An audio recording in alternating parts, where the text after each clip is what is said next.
विधानसभा अध्यक्ष हरविंद्र कल्याण ने चंडीगढ़ में एक प्रेस वार्ता को संबोधित करते बजट सत्र के दौरान हुई कार्यवाही की दी जानकारी। बोले, कुल 18 विधेयक किए गए पारित। हिसार स्थित महाराजा अग्रसेन हवाई अड्डे पर हुई यात्री विमान की सफलतापूर्वक ट्रायल लैंडिंग। मुख्यमंत्री ने बताया, प्रधानमंत्री 14 अप्रैल को करेंगे हवाई यात्रा का शुभारंभ।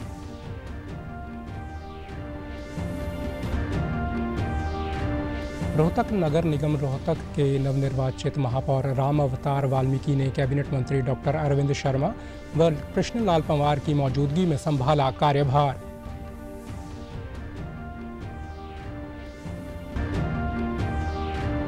और राष्ट्रपति द्रौपदी मुर्मू ने पर्यावरण पर राष्ट्रीय सम्मेलन का किया उद्घाटन। कहा, आने वाली पीढ़ियों के लिए स्वच्छ पर्यावरण की विरासत देना हमारा दायित्व। नमस्कार, मैं चंदन शर्मा। अब समाचार विस्तार से। 15वीं हरियाणा विधानसभा का पहला बजट सत्र कल संपन्न हो गया। विधानसभा अध्यक्ष हरविंद्र कल्याण ने आज चंडीगढ़ में एक प्रेस वार्ता को संबोधित करते हुए बताया कि इस सत्र के दौरान 58 घंटे 18 मिनट कार्रवाई चली। 7 मार्च से शुरू हुए इस सत्र के दौरान 12 दिनों में 13 बैठकें हुई। कुल 18 विधेयक पारित किए गए। बजट सत्र के दौरान रिकॉर्ड 86.5% तारांकित प्रश्नों पर सदन में चर्चा हुई। उन्होंने बताया कि 10 प्रश्नकाल में 200 प्रश्न शामिल किए गए थे। इनमें से 173 के जवाब हाउस में दिए गए। काफ़ी समय के बाद से ये सबसे अच्छा रिकॉर्ड है। इस दौरान राज्यपाल अभिभाषण पर 5 बैठकों में 11 घंटे 33 मिनट लंबी चर्चा हुई। इनमें से 46 सदस्यों ने भाग लिया। 2 घंटे 56 मिनट तक मुख्यमंत्री ने जवाब दिया। उन्होंने कहा कि इस दौरान विधानसभा सचिवालय को 54 ध्यानाकर्षण सूचनाएं प्राप्त हुई, जिनमें से 19 स्वीकृत की गई। एक गैर सरकारी प्रस्ताव पर भी विधानसभा में चर्चा हुई। अल्पावधि चर्चा के लिए 3 प्रस्ताव प्राप्त हुए थे, तीनों ही स्वीकृत किए गए। इसके अंदर 13 सिटिंग्स इसमें हुई हैं। इस बजट सत्र में 18 विधेयक बिल्स पास हुए हैं, जिसमें 2 एप्रोप्रिएशन बिल भी रहे। और इन 13 बैठकों का जो समय रहा है वो लगभग 3500 मिनट रहा है। 13 बैठकों के अंदर जो शेड्यूल जो इसका बना था उसके हिसाब से 114% की उत्पादकता इसमें रही है।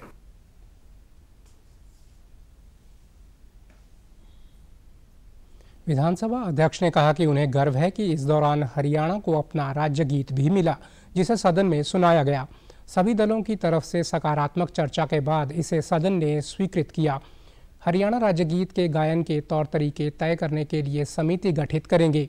साथ ही उन्होंने नए उठाए गए कदमों की जानकारी देते हुए बताया कि नशा मुक्ति और पर्यावरण संरक्षण की दिशा में प्रभावी काम करने के लिए जनहित में 2 विषय समितियां बनाई जाएंगी। विधायकों और विधानसभा स्टाफ के लिए आयोजित प्रशिक्षण कार्यक्रमों का सकारात्मक प्रभाव देखने को मिला है। जो लाया गया है और उसको कल सदन ने पास किया है, तो ये हरियाणा प्रदेश के लिए एक बहुत बड़ा सौभाग्य और गौरव का वो क्षण था जब हमें हमारा एक राज्य गीत मिला है। 2 नई विधानसभा की समितियां वो इस बार हाउस ने पास की हैं, जिनका पहले भी जिक्र हुआ था। उनमें से एक कमेटी होगी पर्यावरण एवं प्रदूषण संबंधी विषय की समिति, और दूसरी समिति युवा कल्याण एवं युवा मामलों से संबंधित समिति। इसके अलावा विधानसभा अध्यक्ष ने भविष्य की योजनाओं का खाका भी पेश करते हुए बताया कि सदस्यों को सही व तुरंत सलाह देने के लिए मीडिया रिसर्च रेफरेंसेस व लाइब्रेरी विंग बनाएंगे। विधानसभा के रिकॉर्ड का AI आधारित डिजिटलाइजेशन करेंगे। प्रधानमंत्री की सोच एक राष्ट्र एक विधानमंडल का स्वप्न साकार करेंगे तथा संविधान के मूल्यों सिद्धांतों को जन जन तक पहुंचाने हेतु शहरी निकाय, पंचायती राज, कोऑपरेटिव सोसाइटीज, महिला सम्मेलन, यूथ पार्लियामेंट आदि का सम्मेलन करेंगे। हरियाणा विधानसभा विधायक हॉस्टल व फ्लैट्स का नवीनीकरण होगा। नए विधान भवन के निर्माण के लिए प्रयास करेंगे।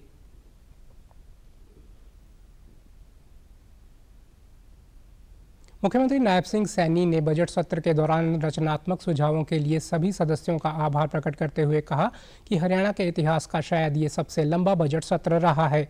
12 दिन चले इस बजट सत्र में कुल 13 बैठकें आयोजित हुई हैं और सदस्यों द्वारा 60 घंटे रचनात्मक चर्चा की गई है। बजट सत्र के समापन उपरांत विधानसभा परिसर में पत्रकारों को संबोधित कर रहे थे। उन्होंने कहा कि 17 मार्च को वित्त मंत्री के रूप में उन्होंने अपना पहला बजट प्रस्तुत किया था। इन बजट प्रस्तावों पर सदन में 8 घंटे 26 मिनट सदस्यों द्वारा विचार मंथन किया गया, जिसमें विपक्ष की ओर से 23 सदस्यों द्वारा 4 घंटे 36 मिनट अपने विचार रखे गए। इसी प्रकार सत्ता पक्ष की ओर से 21 विधायक 3 घंटे 35 मिनट बोले। साथ ही 2 निर्दलीय विधायकों ने भी 15 मिनट बजट पर अपने विचार रखे। मुख्यमंत्री ने बताया कि बजट सत्र के दौरान विभिन्न विधायकों द्वारा महत्वपूर्ण विषयों पर दिए गए ध्यानाकर्षण प्रस्तावों को विधानसभा स्पीकर द्वारा स्वीकार करते हुए कुल 10 ध्यानाकर्षण प्रस्तावों पर चर्चा की गई।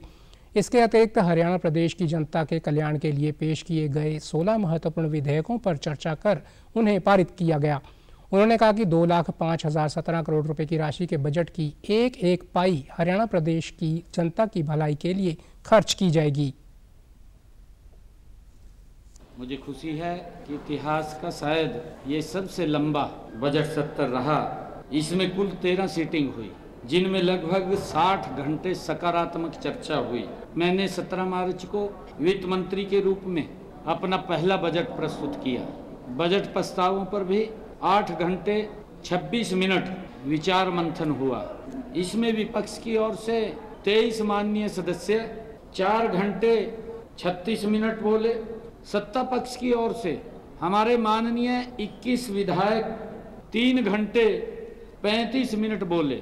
बजट सत्र में विभिन्न विधायकों द्वारा दिए गए ध्यानाकर्षण प्रस्तावों का विषय वस्तु के आधार पर उनको क्लब करके 10 प्रस्तावों पर भी चर्चा की गई है। मुख्यमंत्री ने विधानसभा अध्यक्ष का धन्यवाद व्यक्त करते हुए कहा कि स्पीकर द्वारा सभी सदस्यों को खुलकर बोलने का मौका दिया गया, जिसके कारण बजट के सभी पहलुओं पर सकारात्मक चर्चा की गई। उन्होंने बताया कि प्रश्नकाल के दौरान 20 ही प्रश्न सूचित किए जाते हैं और कई बार ऐसा हुआ कि 20 के 20 प्रश्नों पर चर्चा करते हुए सरकार द्वारा जवाब दिया गया। एक अन्य प्रश्न के उत्तर में मुख्यमंत्री ने बताया कि 31 मार्च को केंद्रीय गृह एवं सहकारिता मंत्री अमित शाह हिसार के आग्रोह में स्थित महाराजा अग्रसेन मेडिकल कॉलेज में एक बड़े ब्लॉक का उद्घाटन करेंगे। इस मेडिकल कॉलेज से हरियाणा ही नहीं बल्कि राजस्थान और पंजाब के लोग भी लाभान्वित हो रहे हैं। विधानसभा अध्यक्ष महोदय का धन्यवाद करता हूं, जिन्होंने इस बजट सत्र में सब सदस्यों को खुलकर चर्चा करने का मौका दिया, अवसर दिया है। ऐसा पहली बार हुआ है कि प्रश्नकाल में ये कई बार 20 के 20 प्रश्नों को टेकअप किया गया है। जो हमारे माननीय सदस्य थे उनको पूछने का अवसर मिला है। इसके लिए हमारे माननीय विधानसभा अध्यक्ष को मैं बधाई भी देता हूं, वो बधाई के पात्र भी हैं। मैं सभी विधायकों का भी धन्यवाद करता हूं, जिन्होंने सार्थक चर्चा की है। उनके द्वारा किया गया विचार मंथन और निर्णय अत्यधिक रचनात्मक व उपयोगी रहे हैं।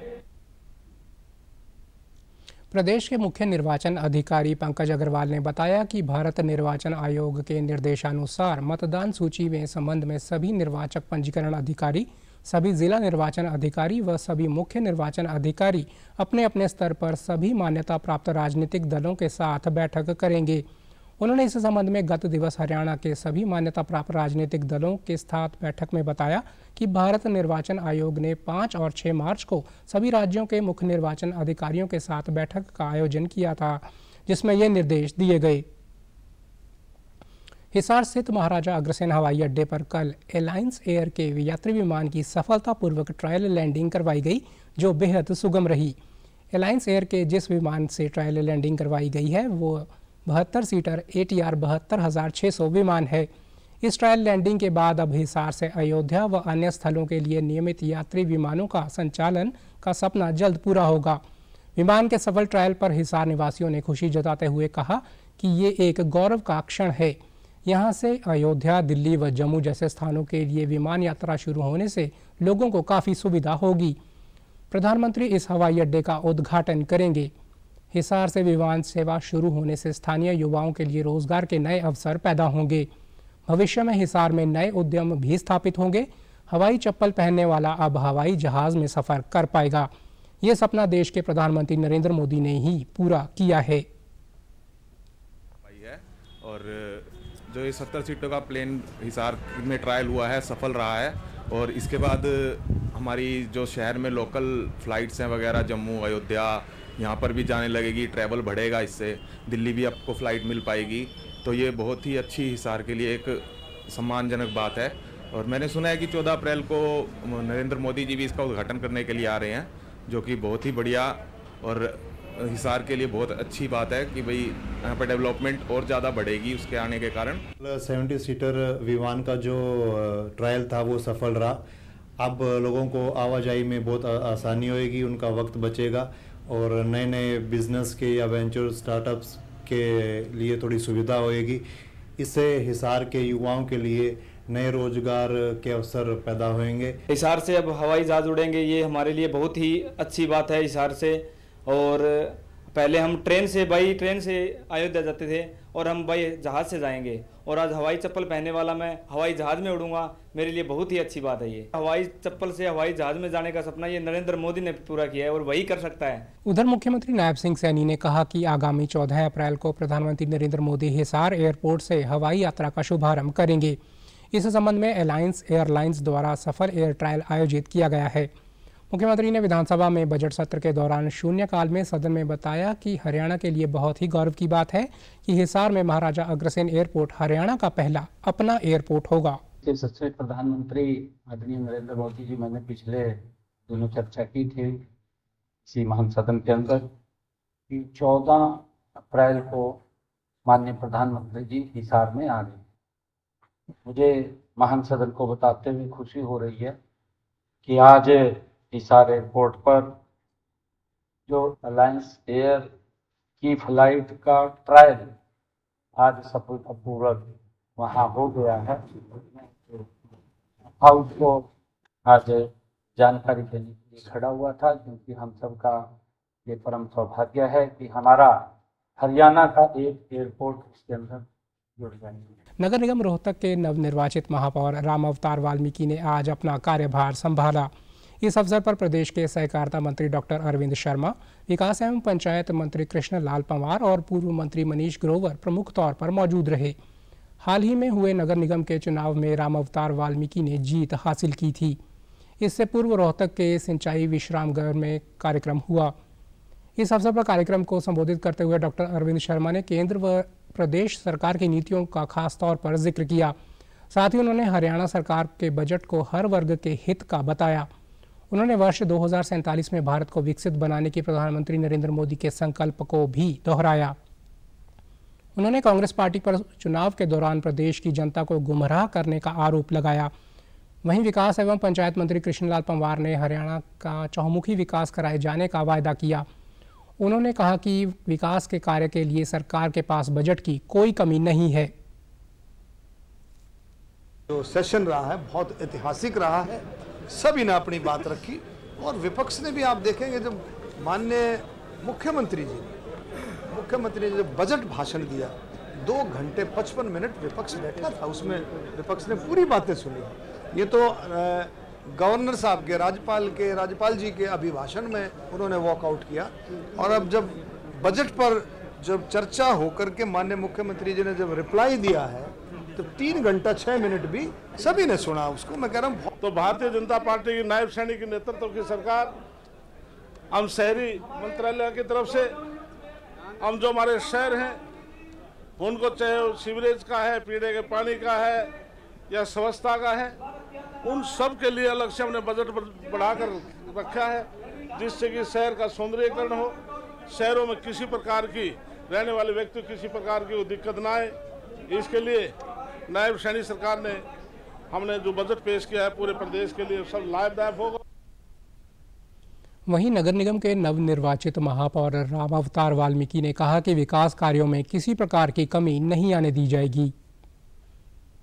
सभी अधिकारीगण यहाँ आशीर्वाद देने के लिए पहुँचे। मैं सबका, रोहतक की जनता का, सभी मंत्रियों का, सभी कार्यकर्ताओं का दिल से आभार व्यक्त करता हूँ और सम्मानित पत्रकार बंधुओं के माध्यम से मेरी रोहतक की देवतुल्य जनता को विश्वास दिलाता हूँ कि जिस विश्वास और भरोसे के साथ आपने भारतीय जनता पार्टी के सभी प्रत्याशियों को अपना आशीर्वाद देकर के जिताने का काम किया और अपने इस बेटे भाई राम अवतार को जो रोहतक का सेवक की जिम्मेवारी दी है, आपने जो भरोसा किया उसके भरोसे पर ये आपका बेटा पूरा खरा उतरेगा और हम प्रयास करेंगे कि मेरा रोहतक शहर हरियाणा में सबसे अव्वल रहे। सफाई व्यवस्था हो चाहे कोई अन्य विषय हो, सब विषयों को अधिकारियों के साथ बैठकर, हमारे पार्षद साथियों के साथ बैठ करके हम बहुत जल्दी अब बैठक बुलाएंगे और बैठक में सब विषय चर्चा करेंगे, जो प्राथमिक तौर पर करने होंगे उसको करेंगे।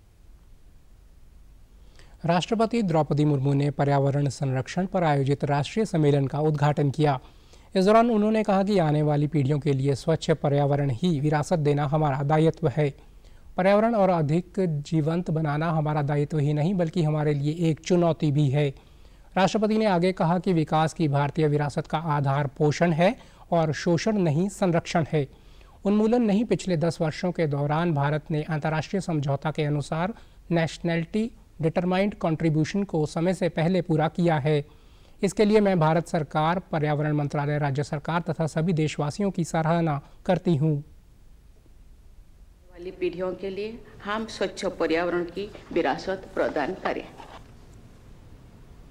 इसके लिए हमें पर्यावरण के प्रति सचेत, संवेदनशील जीवन शैली अपनानी होगी ताकि पर्यावरण का संरक्षण तो हो ही, इसके अलावा उसका संवर्धन भी हो तथा पर्यावरण और अधिक जीवंत बन सके।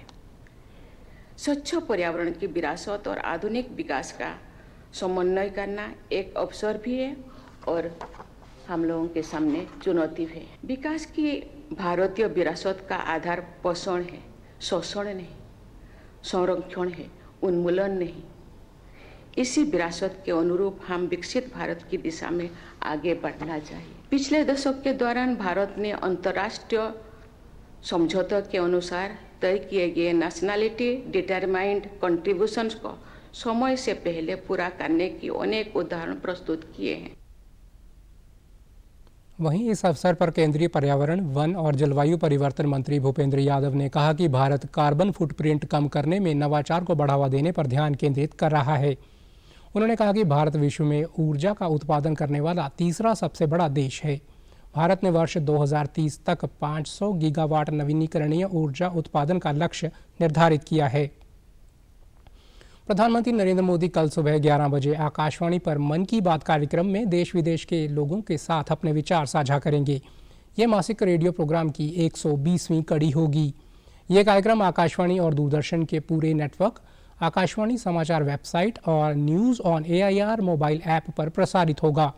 मन की बात का सीधा प्रसारण आकाशवाणी समाचार, दूरदर्शन समाचार, प्रधानमंत्री कार्यालय तथा सूचना और प्रसारण मंत्रालय के YouTube चैनलों पर भी किया जाएगा।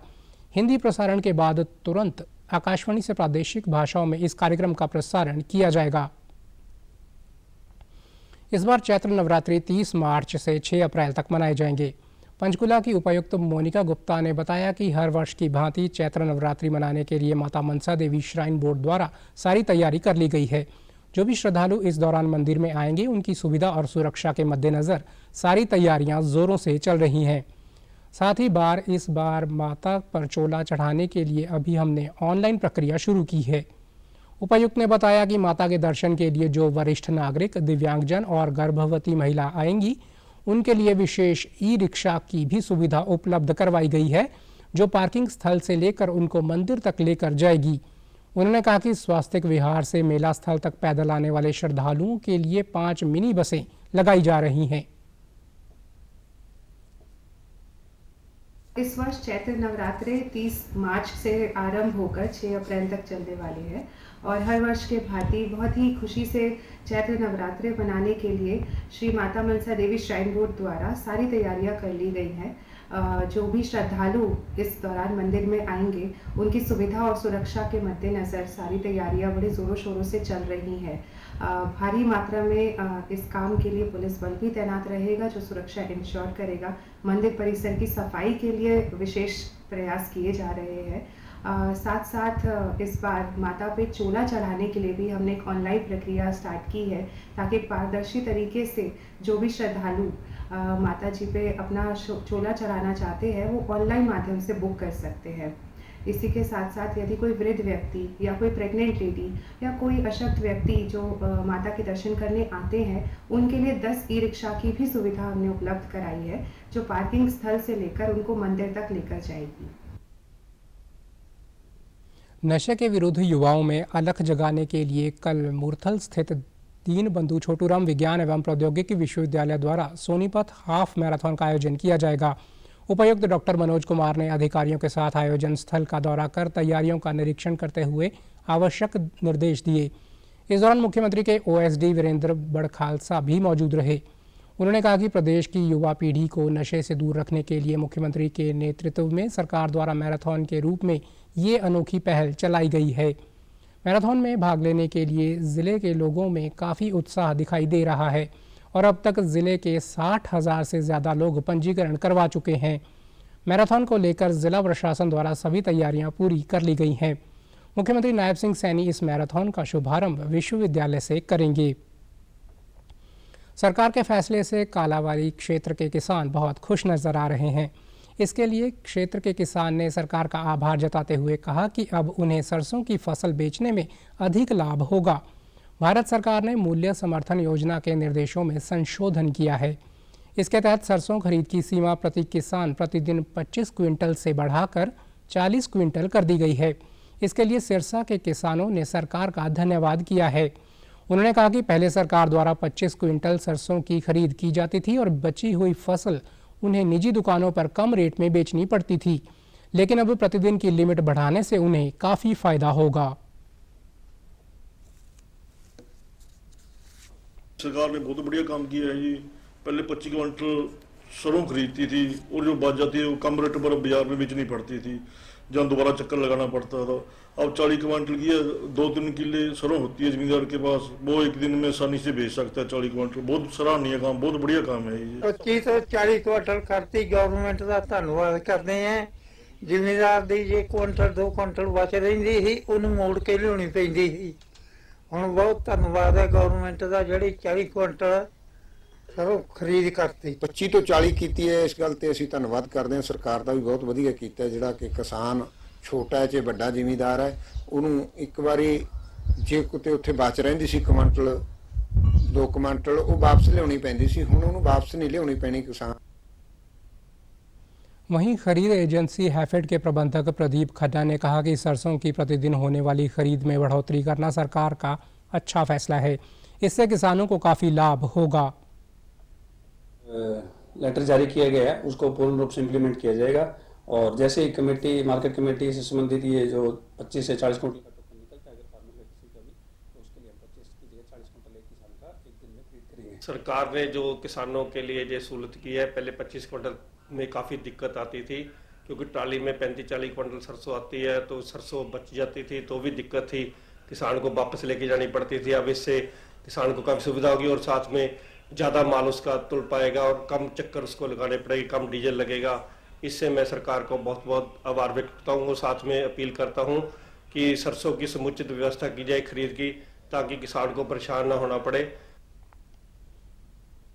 छत्तीसगढ़ में सुरक्षा बलों को बड़ी सफलता मिली है। सुकमा जिले के केरला पालक क्षेत्र में सुरक्षा बलों और नक्सलियों के बीच आज सुबह हुई मुठभेड़ में 16 नक्सली मारे गए हैं। हथियारों का एक बड़ा जखीरा भी बरामद किया है। केरला पालक क्षेत्र में नक्सलियों की उपस्थिति की सूचना पर सुमा डीआरसी और सीआरपीएफ की संयुक्त टीम नक्सल विरोधी सर्च अभियान के लिए रवाना हुए थे। सुरक्षा बलों और नक्सलियों के बीच रुक रुक कर मुठभेड़ अभी भी जारी है। मुठभेड़ स्थल और आसपास के क्षेत्रों की सुरक्षा बलों द्वारा सघन तलाशी अभियान भी किया जा रहा है। छत्तीसगढ़ के मुख्यमंत्री विष्णुदेव साय ने सुरक्षा बलों को इस कामयाबी के लिए बधाई देते हुए कहा कि उनके साहस को नमन करता हूं। हमारी सरकार को इस संबंध में लगातार सफलता मिल रही है।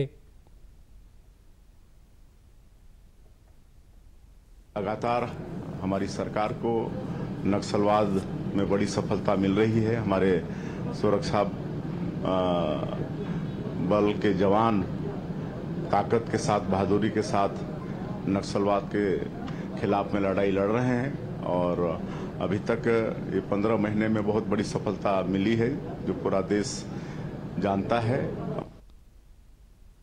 केंद्रीय गृह मंत्री अमित शाह ने नक्सल को जड़ से खत्म करने के लिए सरकार की प्रतिबद्धता दोहराते हुए एक्स पर कहा कि हमारे सुरक्षा बलों ने सुकमा में एक अभियान में 16 नक्सलियों को ढेर कर दिया है और स्वचालित हथियारों का एक बड़ा जखीरा भी बरामद किया है। प्रधानमंत्री मोदी के नेतृत्व में हम 31 मार्च 2026 से पहले नक्सलवाद को खत्म करने के लिए संकल्पित हैं। हथियार रखने वालों से मेरी अपील है कि हथियार और हिंसा से बदलाव नहीं आ सकता, केवल शांति और विकास ही बदलाव ला सकता है। म्यांमार में भूकंप के कारण मरने वालों की संख्या 1000 के पार पहुंच गई है, जबकि 2376 लोग घायल हो गए हैं। म्यांमार की सैन्य सरकार ने मृतकों की संख्या बढ़ने की आशंका व्यक्त की है। वहीं बीती रात एक बार फिर म्यांमार में भूकंप के झटके महसूस किए गए। राष्ट्रीय भूकंप विज्ञान केंद्र के अनुसार भूकंप रात में 11:56 पर आया, जिसकी तीव्रता रिक्टर स्केल पर 4.2 दर्ज की गई है। इससे पहले शुक्रवार को दिन के समय में आए 7.7 तीव्रता वाले शक्तिशाली भूकंप से म्यांमार कांप उठा था। वहीं थाईलैंड के बैंकॉक में भूकंप से 6 लोगों की मौत हो गई है, जबकि 22 लोग घायल हो गए हैं। वहीं 101 लोग अभी भी लापता हैं।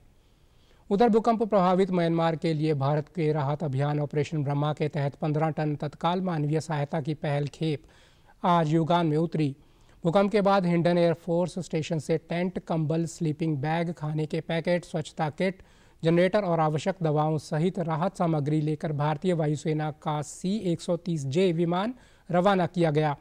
आपदा से प्रभावित लोगों की सहायता के लिए पैरासीटामोल, एंटीबायोटिक्स, सिरिंज, दस्ताने और पट्टियां जैसे महत्वपूर्ण चिकित्सा सामग्री भी भेजी जा रही है। सोशल मीडिया पोस्ट में विदेश मंत्री डॉक्टर जयशंकर ने कहा कि इस उड़ान के साथ एक खोज व बचाव दल और चिकित्सा दल भी है। उन्होंने कहा कि सरकार घटनाक्रम पर नज़र रखे हुए है और आवश्यक सहायता भेजेगी। इस बीच म्यांमार में भारतीय दूतावास ने कहा कि विनाशकारी भूकंप के बाद वे भारत से सहायता और राहत आपूर्ति की त्वरित डिलीवरी सुनिश्चित करने के लिए म्यांमार के अधिकारियों के साथ समन्वय कर रहे हैं। दूतावास म्यांमार में भारतीय समुदाय के साथ भी लगातार संपर्क में है। ज़रूरतमंद भारतीय नागरिक आपातकालीन संपर्क नंबर 95 9541 9602 पर संपर्क कर सकते हैं। वहीं प्रधानमंत्री नरेंद्र मोदी ने म्यांमार और थाईलैंड में आए भूकंप पर चिंता व्यक्त करते हुए दोनों देशों के नागरिकों की सुरक्षा और भलाई की कामना की। उन्होंने कहा कि भारत हर संभव सहायता देने के लिए तैयार है। भारत अमेरिका के बीच टैरिफ को लेकर चल रही बातचीत के बीच अमेरिकी राष्ट्रपति डोनाल्ड ट्रंप ने प्रधानमंत्री नरेंद्र मोदी की तारीफ की है। शुक्रवार को व्हाइट हाउस में पत्रकारों से वार्ता के दौरान ट्रंप ने पीएम मोदी को बहुत स्मार्ट आदमी और अपना बहुत अच्छा दोस्त बताया। ट्रंप ने कहा कि प्रधानमंत्री नरेंद्र मोदी हाल ही में यहां आए थे और हमें हमेशा से बहुत अच्छे दोस्त रहे हैं। भारत दुनिया में सबसे ज़्यादा टैरिफ लगाने वाले देशों में से एक है। मुझे लगता है कि भारत और हमारे देश के बीच सब कुछ बहुत अच्छा रहेगा। मैं कहना चाहता हूं कि आपके पास एक बेहतरीन प्रधानमंत्री है।